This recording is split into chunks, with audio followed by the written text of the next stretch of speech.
Shalom. Puji Tuhan.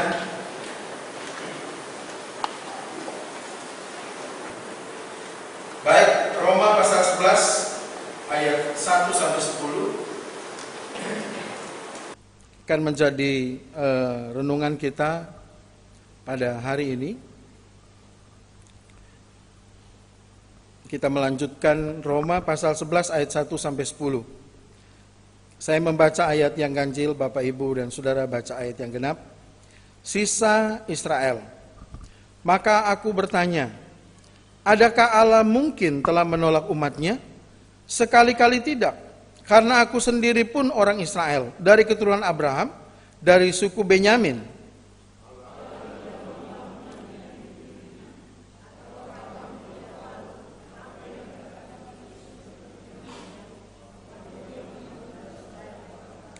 Tuhan, nabi-nabimu telah mereka bunuh, mesbah-mesbahmu telah mereka runtuhkan.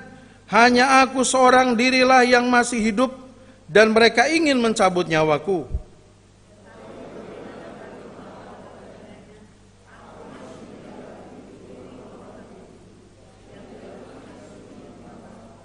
Demikian juga pada waktu ini ada tinggal suatu sisa, menurut pilihan kasih karunia.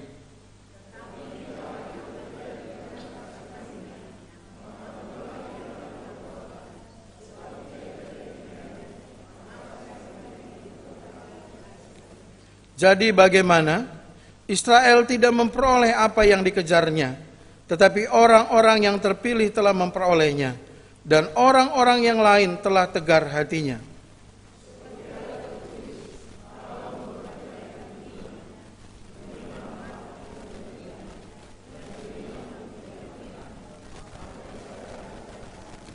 Dan Daud berkata, biarlah jamuan mereka menjadi jerat dan perangkap, penyesatan dan pembalasan bagi mereka.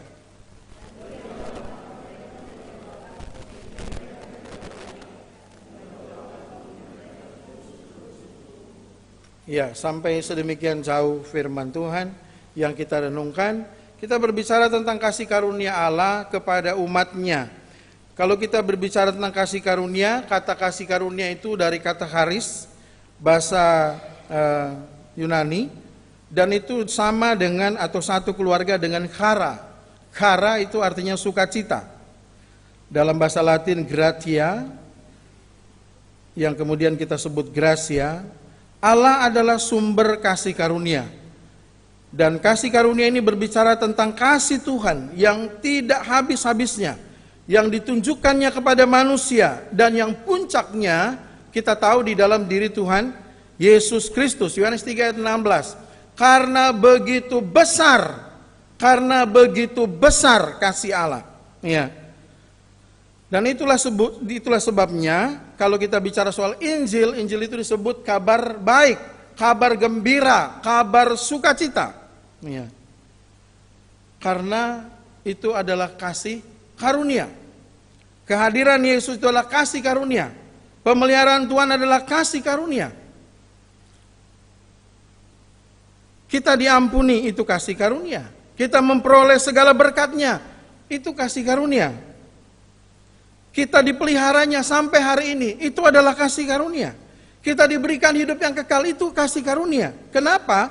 Karena kalau diambil dari bahasa Ibrani, kata ken, K-H-E-N, itu berarti perbuatan seorang atasan kepada bawahannya, padahal bawahannya itu tidak layak untuk menerima kebaikan atasan itu. Jadi secara letterlek artinya perbuatan baik seorang atasan kepada bawahannya, padahal bawahannya itu tidak layak untuk menerimanya. Itulah ken, itulah kasih karunia. Ken yang kemudian diterjemahkan dengan kasih karunia. Dan manusia tidak mungkin menunjukkan ken itu kepada Allah, tidak mungkin. Hanya Allah yang memiliki ken yang ditunjukkannya kepada manusia. Israel tidak ada jasa dan kebenarannya sehingga dapat dianggap pantas untuk dipilih oleh Allah. Israel dipilih karena ken, karena kasih karunia. Perjanjian di Sinai, hukum yang diberikan oleh Tuhan, semuanya karena Ken. Semuanya karena kasih karunia. Ada perjanjian dengan Abraham. Siapa Abraham? Orang dari Ur Kasdim yang menyembah kepada dewa-dewa, berhala-berhala. Kalah Bali itu dengan Ur Kasdim. Bali itu disebut Pulau Dewata. Ya. Tapi Ur Kasdim itu lebih daripada Bali. Penyembahan-penyembahan berhala. Di rumah-rumah, di depan-depan rumah, terdapat penyembahan-penyembahan berhala. Abraham tidak layak sebenarnya untuk dipilih. Tapi dia mengalami ken dari Allah. Dia diberikan ken oleh Allah. Semuanya atas prakarsa Allah. Perjanjian dengan Abraham, perjanjian dengan Israel. Kalau perjanjian itu kan sebenarnya dua pihak yang setara sebenarnya. Iya kan? Lalu mengadakan perjanjian. Jarang ada perjanjian itu begini. Ya.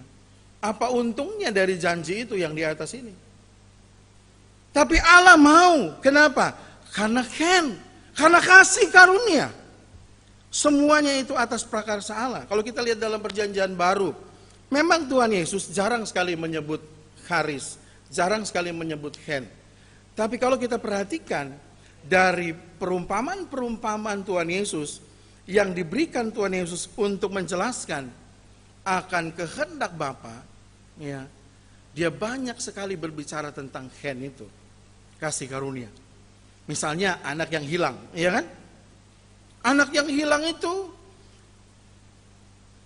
sudah minta hartanya, dia boros-boroskan semuanya, lalu dia datang, dibikin pesta pula. Makanya kakaknya itu atau abangnya itu jengkel sekali. Aku yang dari dulu setia sama Bapak, yang bekerja tidak pernah keluar, tidak pernah boroskan harta. Mana ada pesta untuk aku? Ini anak yang sudah durhaka, sudah memboroskan, sudah menghabiskan harta bapaknya. Kok disambut, bahkan dipakaikan cincin, dipakaikan jubah yang terindah. Semua yang baik dibikin pesta luar biasa. Kenapa? Itu menunjukkan menunjukkan kasih karunia. Domba yang hilang, 99 ditinggalkan. Cari yang satu, luar biasa. Iya kan? Itu kasih karunia. Masih banyak lagi, janda dan hakim yang lalim. Pekerja di kebun anggur. Banyak sekali perumpamaan-perumpamaan yang menunjukkan tentang ken ini. Kalau dalam kehidupan Paulus, dalam pengajaran Paulus, teologi Paulus, jelas sekali. Dalam Roma pasal 1 ayat 16 sampai Roma pasal 3 ayat 20. Roma 1 ayat 16 sampai Roma pasal 3 ayat 20. Semuanya berbicara tentang manusia yang dinyatakan berdosa, sangat berdosa, jauh dari hadirat Allah. Tetapi mendapatkan kasih karunia. Luar biasa sekali. Manusia yang dinyatakan berdosa, tetapi karena kasih karunia-Nya, Dia memperlakukan manusia walaupun bersalah, seakan-akan manusia itu tidak pernah berbuat dosa. Ya kan? Kalau pada waktu Hawa ngambil buah, berapa yang Hawa ambil? Satu keranjang, satu karung, ya, satu truk, cuma satu saja, itu pun tidak habis. Ya.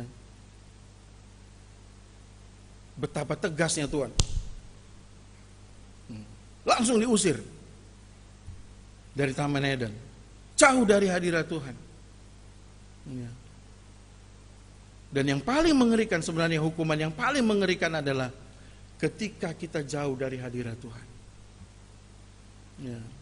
Biar kita punya gelar, punya nama, punya harta, punya segalanya, tapi kalau kita jauh dari hadirat Tuhan, kita nggak ada apa-apanya. Adam ketika diusir dari Taman Eden, dia tidak mau jauh dari Taman Eden.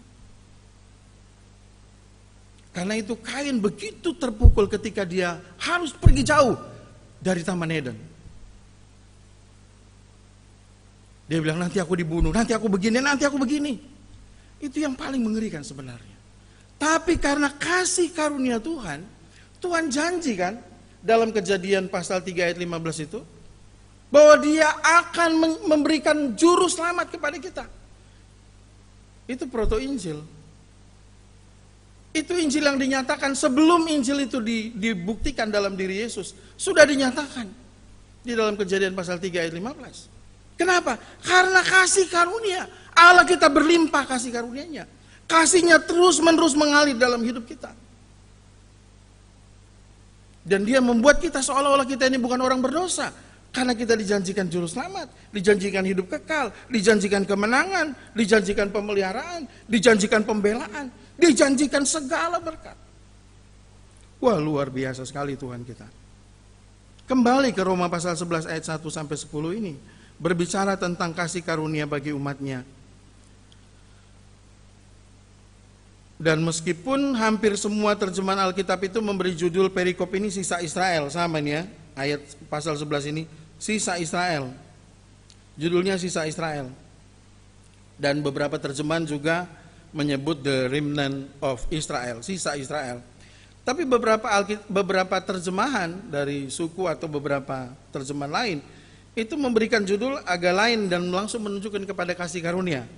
Contohnya misalnya ada satu terjemahan yang memberi judul kebaikan hati Allah kepada Israel.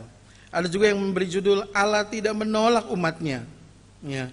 Lalu yang ketiga ada juga yang mengatakan sisa Israel dipilih oleh kasih karunia. Dan yang terakhir yang saya lihat adalah Allah tidak melepaskan umatnya. Ini judul-judul yang kemudian menunjuk kepada apa yang terjadi dalam perikop ini, pasal 11 ayat 1 sampai 10.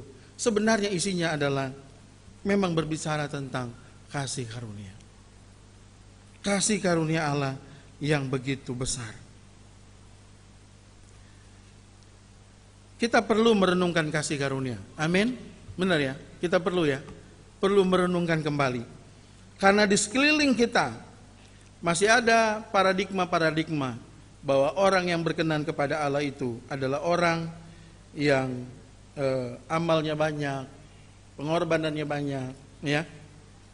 Dia diselamatkan kalau dia berbuat baik, ya kan? Masih banyak itu paradigma itu. Ya. Nah, kita perlu merenungkan kasih karunia ini. Kita juga perlu merenungkan supaya ketika kita mengharapkan ada saudara-saudara kita, keluarga kita yang dekat bertobat dan belum bertobat, kita tidak putus asa. Kita terus berdoa. Kita terus berdoa kepada Tuhan. Tuhan, satu saat, ini masa anugerah, ini masa kasih karunia. Saya rindu mereka bertobat. Ya. Jadi kita nggak perlu putus asa. Doa-doa kita pasti didengar oleh Tuhan. Dan yang ketiga, kenapa kita perlu merenungkan ini? Supaya kita tidak menganggap enteng kasih karunia Allah. Jangan sampai karena kita berpikir, oh ada kasih karunia, oh ada anugerah yang terus menerus, kasih Allah mengalir dalam hidup saya tidak apa-apa begini, hidup begini. Nanti kita akan lihat apa yang terjadi ketika orang Israel ini menganggap remeh kasih karunia Allah. Jemaat yang dikasih oleh Tuhan, pertama kita melihat ada bukti kasih karunia Allah. Kalau kita baca dari pasal 9 ayat yang ke-21, kita lihat pasal 9 ayat 21.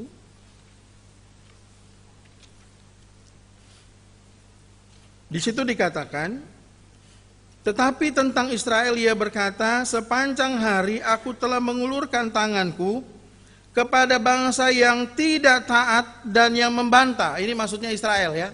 Ini maksudnya orang Israel. Lalu kemudian Paulus menyambung di pasal 11 itu. Dia sambung begini. Maka aku bertanya sekarang, ya. Paulus bilang, adakah Allah mungkin telah menolak umatnya karena umat Israel ini yang tidak taat dan membantah ini? Adakah Allah mungkin telah menolak umatnya?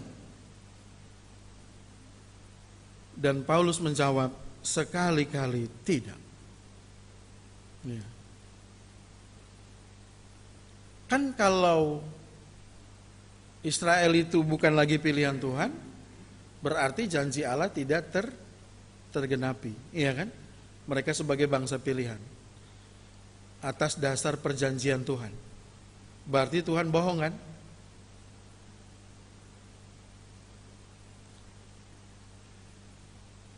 Karena Israel tidak taat, karena Israel membantah, terus tegar tengkuk.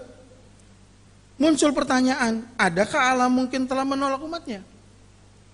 Maka Paulus, dia adalah seorang Yahudi, dia juga mungkin pikir, wah kalau Tuhan menolak umatnya, aku termasuk ini umatnya. Dia jawab, sekali-kali tidak. Karena memang begitu yang benar. Sekali-kali tidak. Ada contohnya, buktinya. Ada dua bukti, yaitu Paulus dan pada zaman Elia. Kita lihat. Paulus katakan dalam ayat 1b, karena aku sendiri pun orang Israel, dari keturunan Abraham dan dari suku Benyamin. Paulus sendiri mendapatkan kasih karunia. Paulus ini siapa? Kita lihat Kisah Rasul pasal yang ke-8. Kisah Rasul pasal 8 ayat 1. Siapa Paulus? Paulus ini bahasa apa? Sebutan Romawinya ya. Ibraninya apa? Saulus ya, dari raja pertama Saul. Pasal 8 ayat 1, Saulus juga setuju bahwa Stefanus mati dibunuh. Artinya apa? Artinya Paulus ini orang yang jahat. Terbukti dalam 1 Timotius pasal 1. 1 Timotius pasal 1. 1 Timotius pasal 1 ayat 13.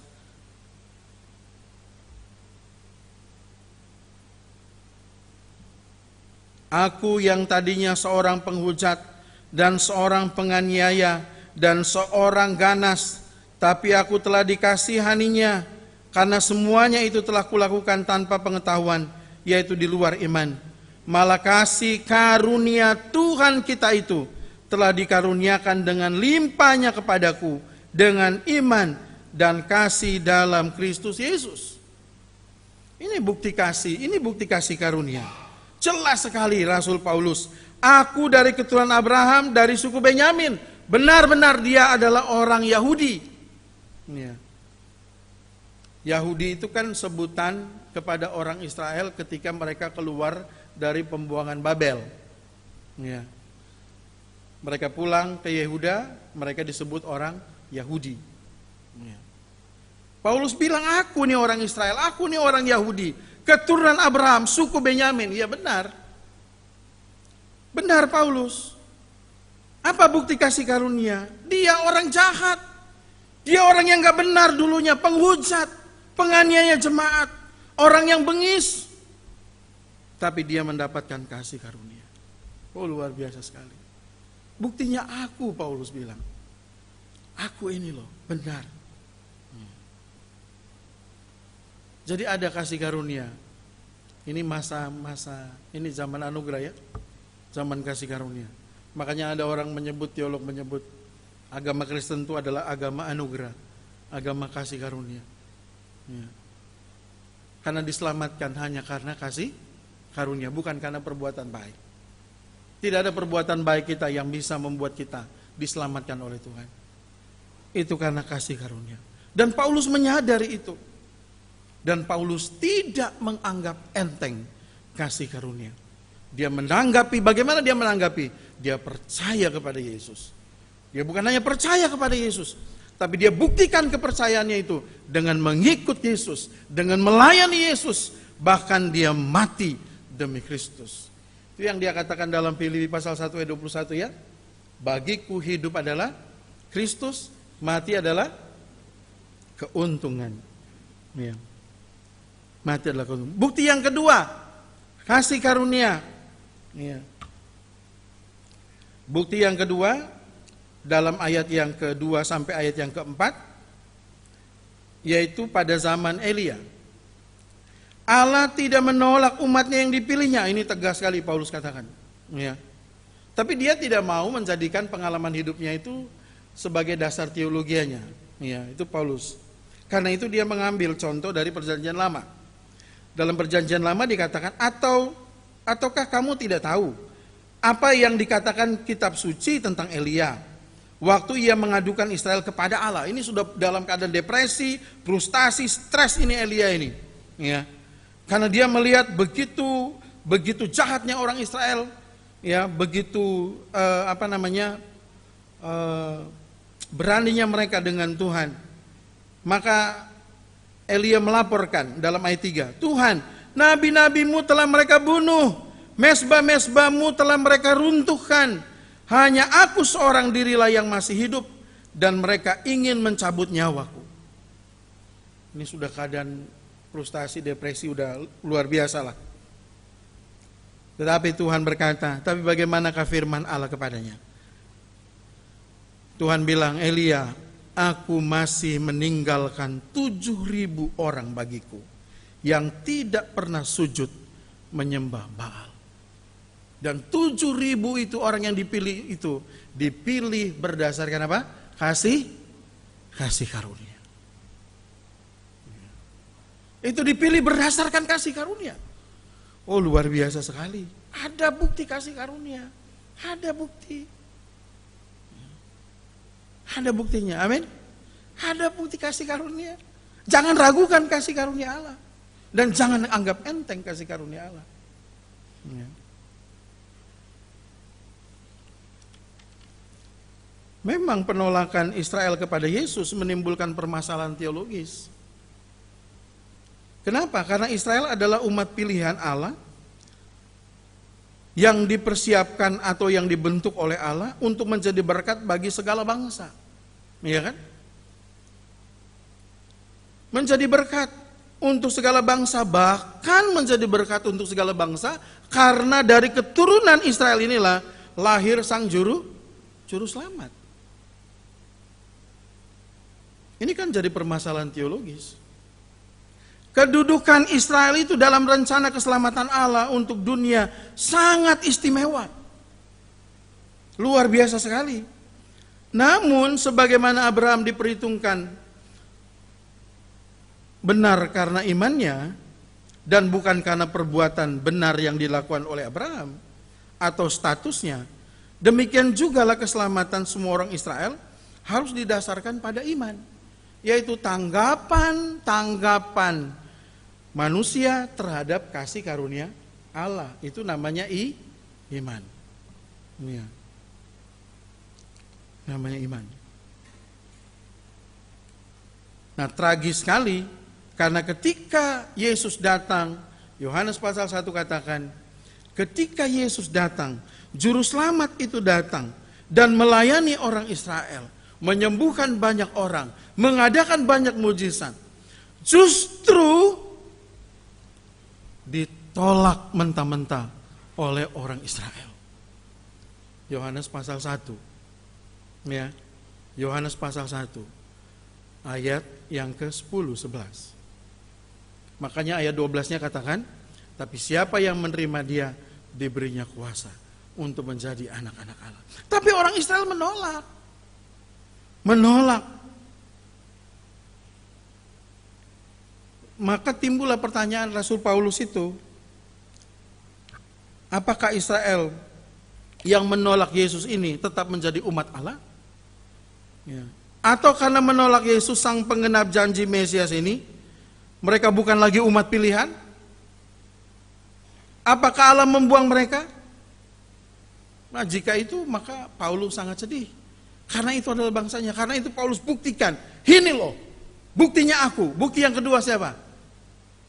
Orang-orang Israel yang ada 7.000 pada zaman Elia. Ya. 7.000 pada zaman Elia itu. Maka dengan menunjukkan bahwa ada kelompok yang disebut sisa, remnant itu, sisa ini, maka Paulus membuktikan bahwa Allah tidak pernah menolak umatnya. Dengan adanya sisa 7.000 itu, maka Allah tidak menolak umatnya. Dan itu dikatakan juga dalam ayat yang kelima. Ayat yang kelima. Ayat yang kelima dikatakan, demikian juga pada waktu ini ada tinggal suatu sisa menurut pilihan kasih karunia. Jadi berdasarkan kasih karunia, pilihan kasih karunia, pilihan atas dasar kasih karunia, maka ada sisa, ada suatu sisa, ada orang-orang Israel yang tetap setia menyembah taat kepada Tuhan. Salah satunya adalah Rasul Paulus. Ya.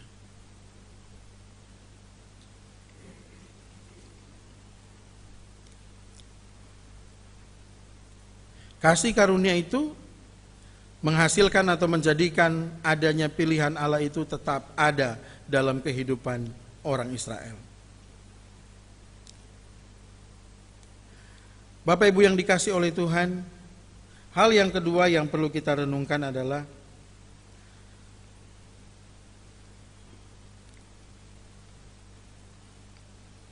jangan kita menganggap enteng kasih karunia Tuhan.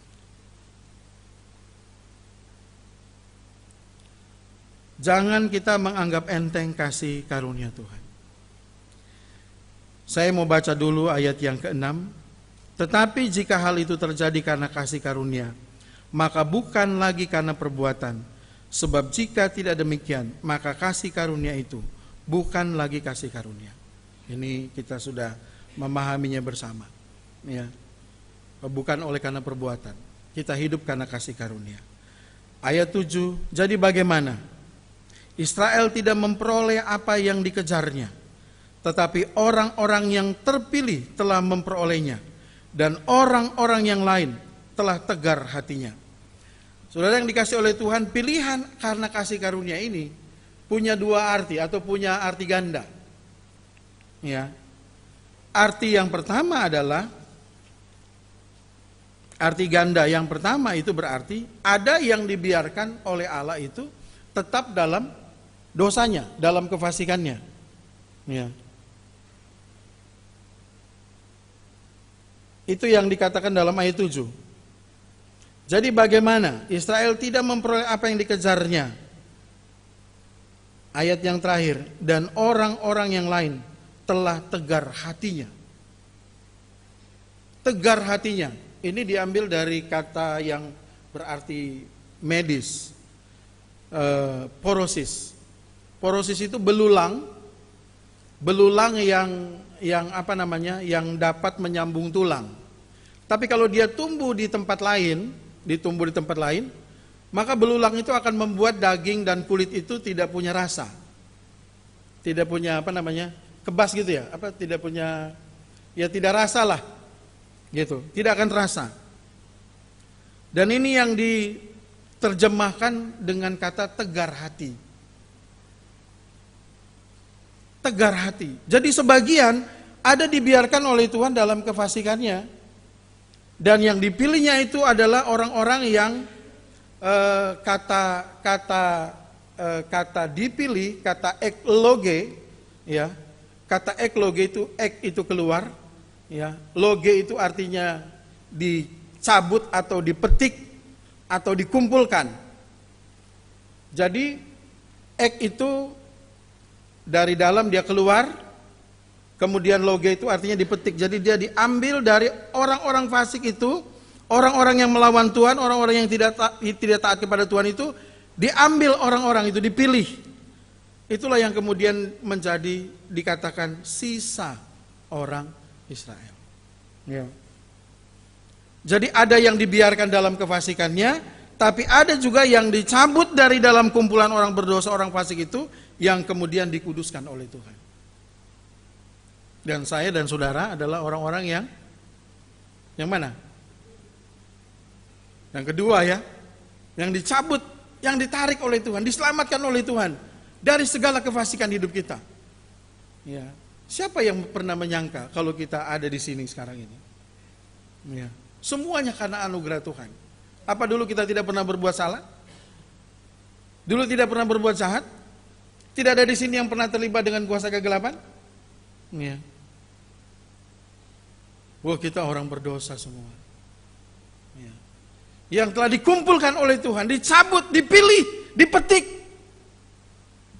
Ya. Dan dikumpulkan menjadi umatnya yang kudus, yang menyembah Dia, yang mengagungkan Dia. Dan pemilihan itu berdasarkan apa? Kasih karunia, berdasarkan berdasarkan haris, berdasarkan kemurahan.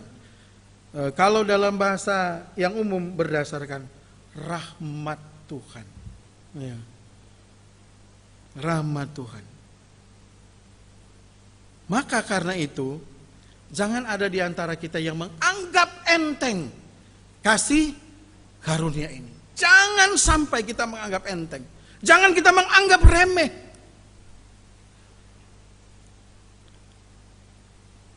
Orang Israel ini yang dinamakan ayat 7 itu, jadi bagaimana? Israel tidak memperoleh apa yang dikejarnya. Apa sih yang dikejar oleh orang Israel? Apa yang dikejar oleh orang Israel? Orang Israel mengejar kebenaran. Tapi ketika kebenaran Allah itu datang, mereka mengeraskan hati untuk tidak melakukan kebenaran Allah. Mereka mencari kebenaran mereka sendiri. Mereka hidup dengan kebenaran mereka sendiri. Dan itu yang saya katakan dengan kata porosis itu. Tulang belulang yang tumbuh di sembarang tempat. Lalu dia membuat keras, membuat kebal. Tidak rasa, tidak peka. Tidak peka akan hadirat Allah. Tidak peka akan kehendak Allah. Orang seperti ini biasanya sudah dibilangin, sudah diberitahu. Dia sudah tidak peka. Ya. Dosa dia sudah tidak rasa itu dosa. Kesalahan dia sudah tidak rasa itu kesalahan. Dia buat terus, dia lakukan terus. Sampai dia benar-benar tidak merasakan apa-apa. Tidak merasa apa-apa. Biar sudah ditegur oleh Tuhan, dipukul oleh Tuhan. Ya. Tapi dia tidak rasa apa-apa. Proses. Ya. Membuat kebal. Tegar hati. Orang seperti ini tegar hati. Karena menganggap remeh, menganggap enteng pilihan Tuhan. Kalau mereka saja dibebaskan dari tanah Mesir dengan dengan terbelahnya laut Teberau, ya kan? Lalu kemudian di perjalanan ada tiang api, tiang awan. Waduh, mereka mau daging, Tuhan buat daging begitu banyak. Mereka mau makan, Tuhan kasih mana, ya? Mana. Berkat Tuhan melimpah atas mereka. Mereka kekurangan air, pukul di gunung batu yang sebenarnya tidak mungkin keluar air. Keluar air begitu deras. Oh, luar biasa. Lihat juga pada waktu Sungai Yordan ditahan oleh Tuhan, ya. Sungai Yordan ditahan oleh Tuhan, ditahan supaya umatnya ini masuk tanah perjanjian dengan indah. Bayangkan itu. Berulang-ulang mereka buat dosa, berulang-ulang buat dosa. Berulang-ulang juga kasih karunia Allah, kasih karunia, kasih karunia, kasih karunia, kasih karunia. Sampai tanah Kanaan ada kasih karunia, di tanah Kanaan ada kasih karunia, berlimpah susu dan madu, segalanya ada. Ya, mereka menjadi bangsa yang luar biasa, diberkati Tuhan. Tapi mereka tidak taat kepada Tuhan, atau dengan kata lain menganggap enteng kasih karunia Tuhan. Mereka mengejar kebenaran mereka sendiri. Ketika kebenaran itu datang, mereka tidak mau terima kebenaran itu. Mereka menolak kebenaran itu. Dan mereka hanya melakukan kebenaran yang mereka pikir, mereka anggap kebenaran. Ya. Kebenaran kita di mana? Sini. Dalam diri siapa?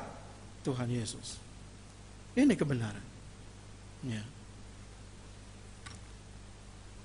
Karena itu di sini dikatakan begini, ayat 8 sampai ayat yang ke-10 itu bukti bahwa memang terjadi penganggap entengan terhadap kasih karunia. Karena itu Tuhan bilang begini dalam beberapa ayat, ya, Ulangan 29, Yesaya 29, Mazmur 69. Seperti ada tertulis, Allah membuat mereka tidur nyenyak, memberikan mata untuk tidak, coba, masa diberikan mata untuk tidak melihat? Ya. Itu kan gambaran sudah punya mata tapi tidak mau lihat gitu loh sebenarnya. Dan telinga untuk tidak mendengar sampai kepada hari sekarang ini, pada surat ini ditulis, pada waktu surat Roma ini ditulis oleh Paulus. Dan Daud juga berkata, biarlah jamuan mereka menjadi jerat dan perangkap, penyesatan dan pembalasan bagi mereka. Dan biarlah mata mereka menjadi gelap, sehingga mereka tidak melihat. Nah ini yang paling ngeri. Dan buatlah punggung mereka terus menerus membungkuk. Ini kan dalam Kisah Rasul kemarin kan dikatakan kan. Kisah Rasul berapa kemarin? Minggu lalu? Kisah Rasul 15 ya. Khotbah minggu lalu kan? Kisah Rasul 15 ayat yang pada waktu perkataan Petrus. Saya baca dari ayat 8 ya. Itu ada di ayat 10.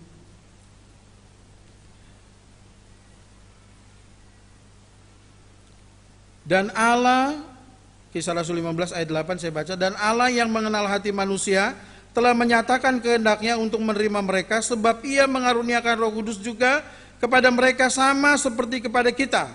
Ini kan masalahnya juga masalah dengan orang-orang yang tak bersunat kan. Dan ia sama sekali tidak mengadakan perbedaan antara kita dengan mereka, antara orang Yahudi dengan orang bukan Yahudi, sesudah ia menyucikan hati mereka oleh iman. Ya. Kalau demikian, ini Petrus tegur nih ahli-ahli Taurat ini, orang-orang dari orang-orang yang guru-guru di Yerusalem.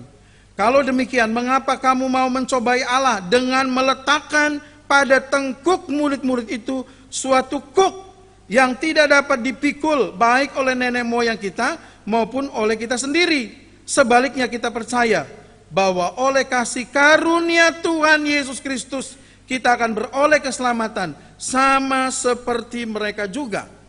Jadi yang maksudnya meletakkan pada tengkuk murid-murid itu suatu kuk yang tidak dapat dipikul baik oleh nenek moyang kita maupun oleh kita sendiri. Nah itu yang seperti begini. Jadi membungkuk terus memikul apa? Hukum Taurat itu. Ya. Jadi tidak begini karena kasih karunia. Hidupnya begini terus karena hukum, legalistik. Begini terus. Mau dapat keselamatan, mau cari keselamatan, melakukan padahal tidak bisa dipikul ini. Sudah tidak sanggup pikul. Ya. Nenek moyang tidak sanggup pikul, mereka tidak sanggup pikul, tapi itu justru yang mereka ajarkan. Terus pikul begini. Ya. Kita hidup karena kasih karunia. Amin. Karena kasih karunia. Bukan kita pikul-pikul begini. Ya. Tuhan sudah pikul semua beban dosa kita. Ya. Biarkan mereka terus-menerus membungkuk. Waduh ngeri sekali. Biar mereka terus membungkuk. Ini dikatakan. Karena apa? Karena mereka mengganti kebenaran Allah dengan kebenaran mereka sendiri. Sejak pulang dari Babel, mereka menambah hukum Taurat ada 613. Hukum yang mereka suruh pikul semua orang, termasuk orang-orang percaya yang bukan dari Yahudi. Ini yang ditegur oleh Petrus. Kamu aja tidak bisa pikul, nenek moyangmu tidak bisa pikul, kenapa kok kamu mau kasih kuk itu kepada murid-murid ini? Ya. Karena itu mari kita menghargai kasih karunia Tuhan. Amin. Hargai. Kita jangan anggap enteng. Ini waktu yang indah.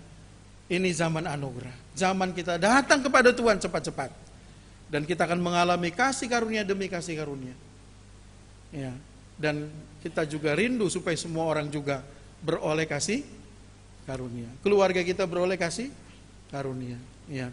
Jangan kita pasang kuk lagi untuk orang-orang yang kita kasih. Jangan.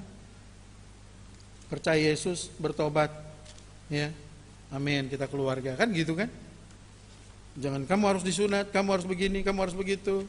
Ya, ada kasih karunia Tuhan. Paulus buktinya, zaman Elia buktinya. Mari kita berdoa.